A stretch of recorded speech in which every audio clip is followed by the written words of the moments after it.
do think that the McCarthy period in the early 50s with the anti-communist witch hunt was the most paranoid and polarized period in recent Americans' history up until now. And it's really interesting that the accusation of everybody, of liberals being accused of being communists, that's what Trump is now doing with Kamala. We're going to talk about political theatre now. I'm joined now in the studio by David Edgar, who's been writing political plays for more than 50 years. His 10th play for the Royal Shakespeare Company, The New Reel, is in rehearsal at the moment, with another play here in America opening at the Orange Tree in September. Welcome to the show, David. Hi, very good to be here. Thank you so much for coming in. I'm also joined by Michael McManus. He did run for Parliament and worked for politicians, but he's turned his hand to drama full-time. Welcome to the show, Michael. Thank you very much. David, we've just been talking about musicals and defence of musicals. David, you've been in the theatre now for half a century. Yes, in fact, I was 12 when I went to see your Nicholas Nickleby. Wow, right. That was about a 9-hour. It was 8.5 hours, and so at 12, it was 3 plays back to back, wasn't it? Absolutely. You came in at 2:00 and you left at 11:30. A changed person. It's seared in my memory, so it's an honour to meet you. But tell us, given your overview, the place of political theatre in contemporary Britain. Well, I think the first thing is it's.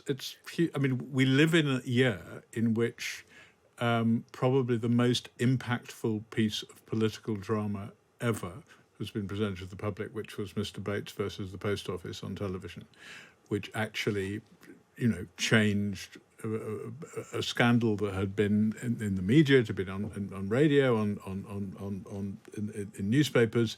Nobody had paid very much attention to it, and then you dramatised it and you showed it with real people that you could actually see experiencing what happened to those people, and suddenly it was top of the agenda, and things changed. And I think this year you can see Tim Price's Nye about An Hour in Bevan and the foundation of the National Health Service at the National Theatre. I thought James Graham's Dear England about Gareth Southgate and the transformation of the England football team was a wonderful idea as a sort of metaphor for England. A play called Amelia, which started life at the Globe, by Morgan Lloyd Malcolm, which was you could regard as a feminist tract, which was historically set, but very much about today, which ended with a speech about women's anger, which had standing ovations in both of its environments. And I think political theatre is very much alive and well. And it's partly because most plays are now new, which wasn't the case when we were growing up, when most plays were old. Most plays are now new, and I think because of the spirit of this time, of our times, most of them are political. So I think it's theatre is now, as it was actually when I was starting out in the 70s, the place you go to see to see commentary on the world in which we live. Michael, I should have said you're a Tory. Yes. Yes. How did you get into writing plays? And I'd love to hear your reflections, because it may be a cliche to say it, but one assumes that most political plays do tend to come perhaps from a left-wing perspective. It's not that common to see a play written from the perspective of the centre-right. Well, I mean, I think I'm unusual in two respects. One is that I have a background in the Tory party. The other is that I have been politically involved. It is very unusual for anyone who's actually done it, as I have for over 30 years in various guises, then to dramatise it. And I'd sound a slightly more querulous note than David, respectfully, which is that I think in London and on television, political writing is thriving. But I think it's a much tougher call. I'm just on the back of a #1 tour for a play of my own. And everywhere they said political theatre is a very, very hard sell. And this is places like Bath, even Windsor, Guildford we did okay. It's not actually that easy to sell live political theatre. There's two chaps who've written a play about the assassin of Abraham Lincoln, which is going on at the Southwark Playhouse. And I read an interview with them saying exactly the same thing. So I think, for an established name, a commission and a centre with a history of political drama. That's one thing, but I think outside that core, I think it's actually quite a tough sell. Interesting. I'm going to come back to that, but I just want to play a clip from one of David's plays. It's the film adaptation of your play Destiny, because it's topical in the sense it depicts the rise of extremist right-wing groups in the run-up to a 1970s general election. You know, it's an old saying, but you can change your class and your creed, but you can't change the blood in your veins.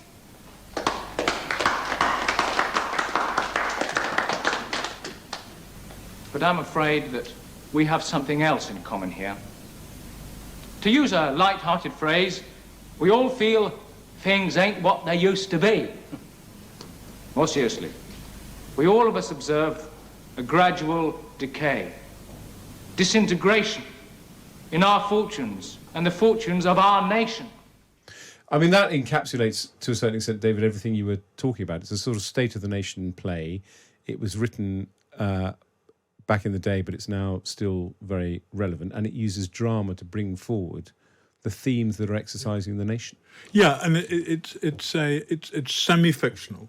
My party was called Nation Forward, which was a not impenetrable disguise for the National Front, but it did allow me to create fictional characters.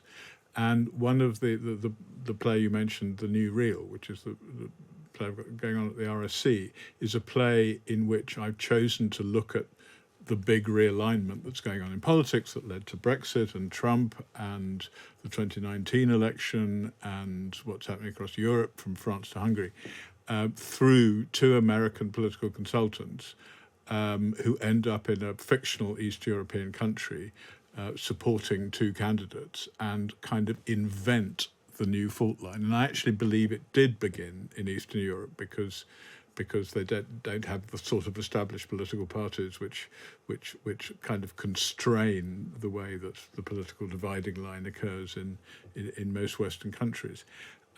So that was a use of pure fiction, and then you've also had, I think, this century an upsurge of dramas which are very self-consciously documentary. And if I was to say a favourite, it wouldn't actually be a single play, but a whole body of work, which was The Tricycle in North London, and their series of reenactments of significant tribunals, most notably of the Stephen Lawrence inquiry, the Macpherson inquiry into the death of Stephen Lawrence, but also the Savile inquiry into Bloody Sunday and the Hutton inquiry into the Iraq War, and this series of very, very stark edited reproductions directed by Nick Kent of I think actually demonstrated what an impact seeing human beings.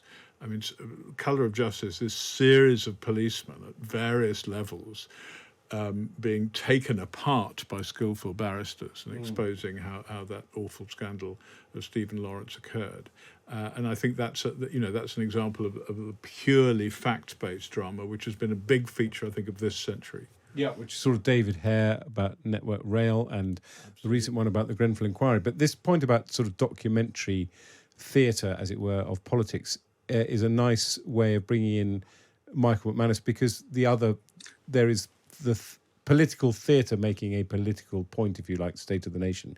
But there's also political theatre which you excel in, which is encapsulating political moments that we're all very familiar with and sort of taking us into them. You wrote Maggie and Ted, which portrayed the feud between Maggie Thatcher and Ted Heath. In fact, you used to work with Ted Heath. Let's hear a clip of that. I am resolved to put the great back into our Great Britain.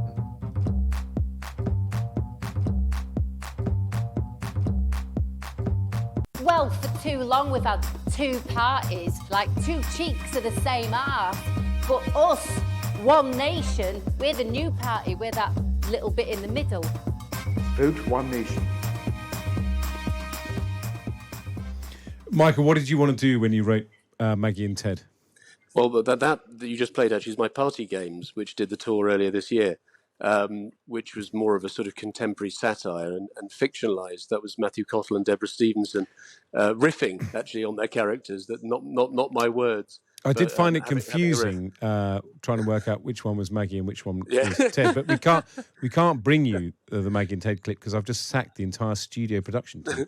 Anyway, back to Maggie and Ted. No, Maggie and Ted. I thought it's in the tradition of James Graham, I guess, because James, much of his success is the dramatization of actual people and actual events.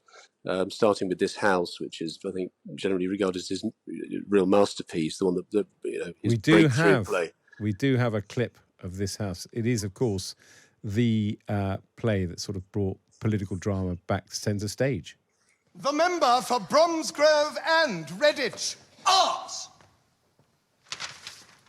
Sorry.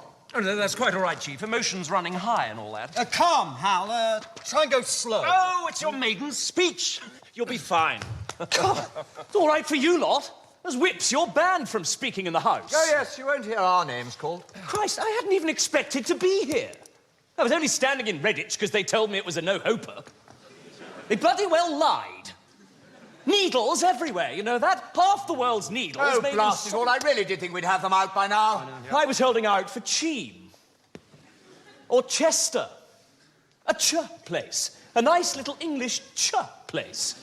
Not Redditch. Listen to that. It's not a name, it's a noise. Oh, there you go. There's our complaint to Ofcom going straight in there. quick apology for that F-bomb slipping in there. But, this is live theatre. I mean, Michael, that is, again, James Graham has become almost a household name. We sort of love to hate our politicians, but we're absolutely fascinated with them. This is why plays like yours, Maggie and Ted, or This House work, isn't it? Well, yes, and David will have spotted the old trick of slipping bits of information within the narrative. You're whipped. You're not allowed to speak in the House. You have to convey things under the guise of dialogue when you just want the audience to know something they might not know already. No, I mean, Maggie and Ted was a bit of fun, really. We did it as a radio play for economical reasons as much as anything else. Just you need less rehearsal and the cast can be on the book. But, there's an inherent drama in these two great figures behaving rather childishly towards each other. But I think what we've discovered now is that the living memory of Heath is gradually fading. So actually the dramatic impact of Maggie and Ted is fading. We just revived it in Broadstairs where he was born. And it's slightly lost its impact. I think she remains a very compelling figure, but he's less so. Did you write it while Ted Heath was still alive? No, I wrote it in 2017. So he was, but no, neither of them was still alive when I wrote it. Tell us quickly then, David, about your latest play. Your play here in America is about the McCarthy witch hunts. It's going to be on at the Orange Tree Theatre in London in September. Was there a reason, again, why you wanted to look at a theme like that? Well, I think that's another strategy, which I don't think television has really done, which is that you take something historical and you say, is this now relevant? And I do think that the McCarthy period in the early 50s with the anti-communist witch hunt was the most paranoid and polarized period in recent American history up until now. And it's really interesting that the accusation of everybody, of liberals being accused of being communists, that's what Trump is now doing with Kamala. Exactly. He now calls her Comrade Kamala, which is a direct pinch from the McCarthy playbook. So that's a play which says, let's look at something from the past and is it like today and what lessons can we learn from it? And interestingly, it's about Arthur Miller, the playwright, and Elia Kazan, the director, and the moral choices they faced.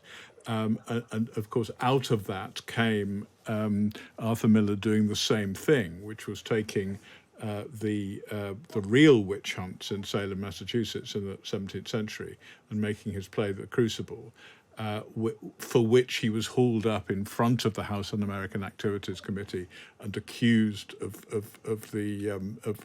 basically writing a play about HUAC, and responded, "The comparison is unavoidable, sir," which was for which he was. I mean, he wasn't jailed because it was overturned, but he was sentenced to jail. And so that's a sort of historical parallel play, which is a different political form. Absolutely. Well, thank you so much, David Edgar, for joining us in the studio. As you said, your play here in America is on the Orange Tree Theatre in September. You've also got another one, The New Real, which is also being with the Royal Shakespeare Company. And Michael McManus, who wrote Maggie and Ted. Thank you both for coming on the show.